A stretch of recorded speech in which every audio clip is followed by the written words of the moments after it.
はいどうも、カッパ園長です。じゃあこの動画では車の話いきましょうかね。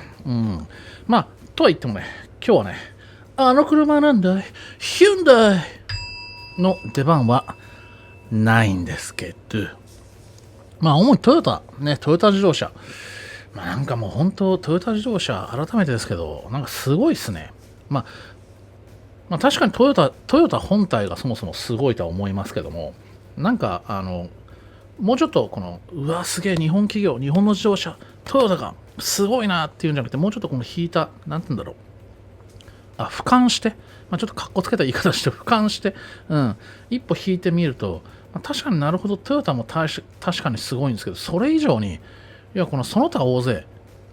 トヨタ以外のなんか車屋とか、車もどきを作ってる何屋だかよくわかんないのも含めてね、電車屋とかも含めてトヨタ自動車以外がどうしようもねえだけなのかなっ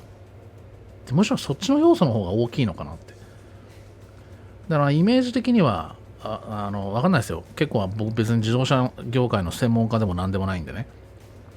トヨタ自動車さんはだからざっくり他にもね、他の日本の自動車メーカーさんも含めて日本の車屋さんは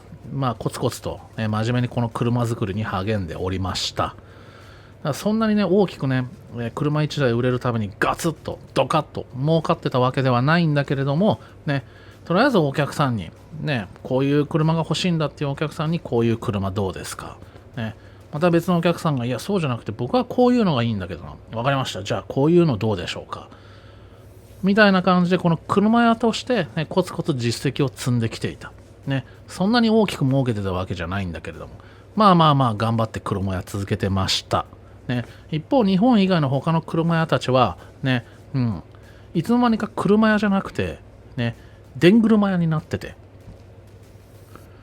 なんか最初は一気にこのガツンとねもう日本に嫌がらせしながらねドーンとこの跳ねたっていうか、突然よそから出てきてね、車屋でも何でもなかったやつがいきなりなんかEV わっしょいわっしょいやり始めてのし上がってきた、テスラなんかがそうですよね。あとこの中国の電車や全部、でもなんかそれがね、そもそもがね今現在の技術で、電気自動車 EV もだってもう詐欺だ嘘だデタラメだってもうバレたじゃないですか。とてもじゃないけどこのエンジン積んだいわゆる自動車ね燃料燃やして、別にガソリンでもディーゼルでもいいんですけども、ハイブリッドも含めて代わりにはならないと、今すぐね、将来的には分かんないよ。いろいろ問題解決してね課題もクリアしてねバッテリーとかさ、でも今はもう違うじゃないですか、ね、高いだけでそもそも環境にも何も優しくねえし、そもそもこの車としての役割をね果たしきれていない、かなり限定した限られたところでしかとてもじゃないけど使えないと。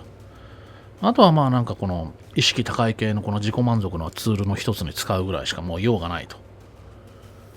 ていうのがもういよいよバレたからね、そっぽ向かれて、いやーやっぱトヨタそうね、これやっぱ日本の自動車屋さんだよなって、トヨタ自動車だよなってなってるだけなのかなって。もちろんこの積み重ねて続けてきたね日本の自動車メーカーは各社すごいと思いますよ。すごくないところも一番ありますけどね、それ以上に他がどうしようもなかったっていう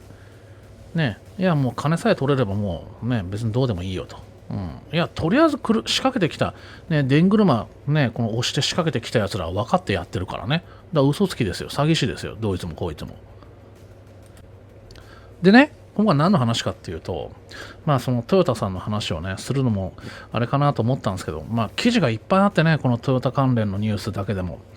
例えばこのトヨタ狙い撃ちでねこの欧州のこの EV 言ってたやつらね、もうだから欧州勢 EV ね電車欧州勢、その中でもこの BM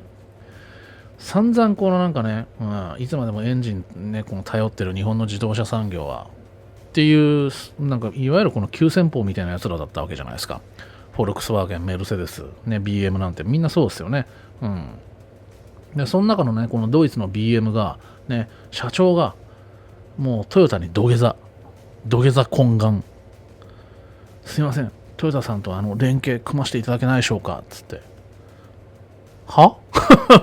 何言ってんだお前どの面下げてだよなって思いますけども、まあわかんない。トヨタさん今後どうするのか知らないですけど。っていう話があったりとかね。ほんとみっともしょっぱくさいよね、普通に旗から見てて。もうまさにこのね、ドイツでしょねえ。それは欧州のこのな半島って言われるだけあるよな。うん。もう吐きながらその吐いた唾飲み込み続ける。こんなみっともしょっぱくせえことないよね。うん。だからもう順番にね、まあ、だから僕はこの企業のね、CEO とかできないんだと思いますけど、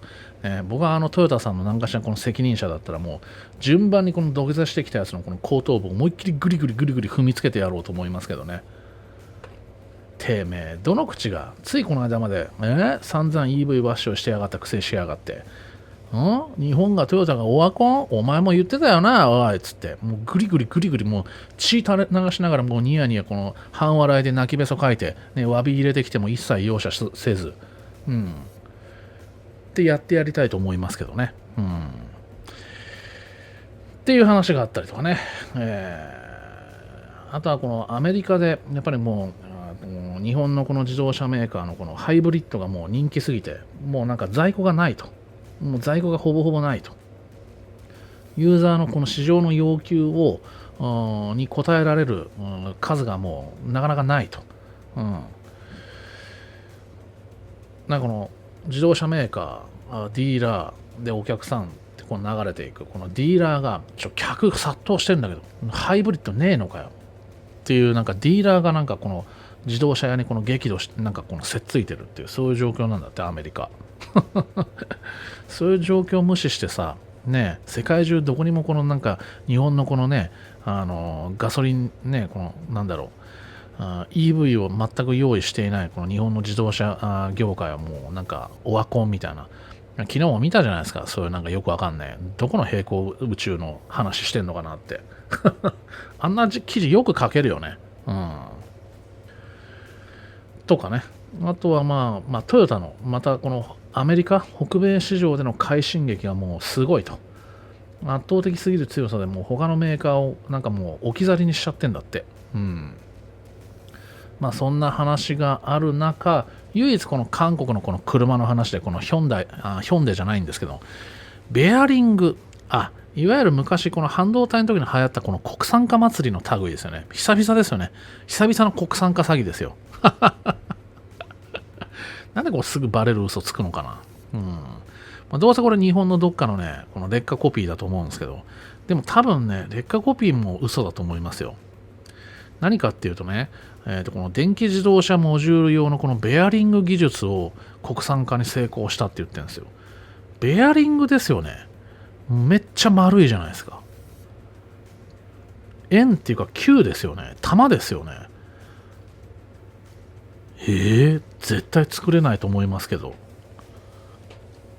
まあなんかね、この韓国科学技術情報通信部傘下研究機関である韓国材料研究院 KIMS とかっていうらしいんですけど、エンジニアリングセラミック研究室のもうなんか何がし博士研究チームが電気自動車駆動モジュール用、なんだろうこれ、窒化ケイ素ベアリングボール製造技術を国産化することに成功したって言ってるんですけど、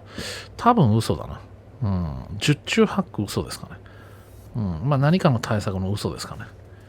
ね、だからフッ化水素でも国産化とか補佐てたけど、全然鳴かず飛ばずじゃねえかよ。まあやっぱり一番可能性高いのはこの株価操作ですかね。ね、しかも研究室段階で生きってるだけでしょ。それが本当だとしても。ね、商品化できなければ意味ねえだよと。ね、意味ねえんだよと。フッ化水素で散々学んだんじゃなかったんですか。まあ、時間が証明すると思うんでね、量産化できたら教えてくれよと。まあ、またパクリ、あるいはまた飛ばし記事、ね、どちらもね、この軽ビジネスですからね。それはなんかこう、超純粋の研究団体とか昔作ってたよね。できたんいやー、ほんと効かんな。ベアリングね。回るように作れたら成功とか考えてそうですよね。耐久性ガン無視してすぐ終わるパターンだったかな。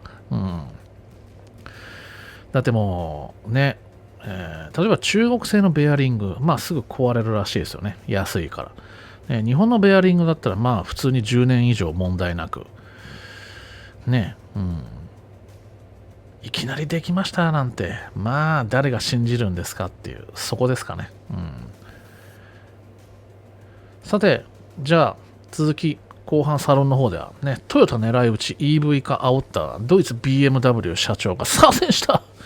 トヨタさん、左遷でした。連携組ましていただけないでしょうか。ね、藤子みたいな。いや、絶対これね、断ってほしいな。っ